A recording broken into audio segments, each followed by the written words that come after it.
রমজানের শেষ দশকে মক্কা শরীফে থেকেছেন, তারা শেখ আব্দুর রহমান সুদাইসের কুনুত পেয়েছেন।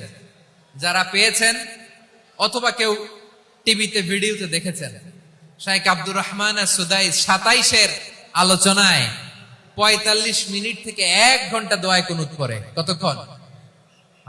আল্লাহুম্মা হদিনা ফিমান হাদাইত ওয়া আফিনা ফিমান আফাইত ওয়া তাওয়াল্লানা ফিমান তাওয়াল্লাইত ওয়া বারিক লানা ফিমা আ'তাইত ওয়া কিনা ওয়াসরিফ আন্না বিরহমাতিকা শাররা মা কাদাইত ফাইন্নাকা তাকদি বিল হাক্কি ওয়া লা ইয়াকদা আলাইক।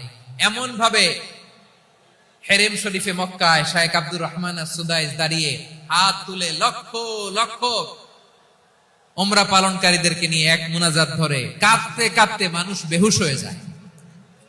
দোয়ার কথা শুনে গায়ের লোম খাড়া হয়ে যায়, হৃদয় বিগলিত হয়ে যায়, চোখ দিয়ে দাঁড় দাঁড় করে পানি নামতে থাকে।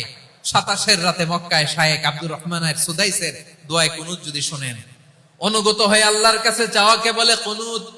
আল্লাহ বলেন আল কানিতিনা ওয়াল কানিতাতি, অনুগত বান্দাদেরকে আমি পছন্দ করি। আমার 3 নাম্বার পছন্দনীয় বান্দা হলো অনুগত নারী ও পুরুষ। সুবহানাল্লাহ পড়ে।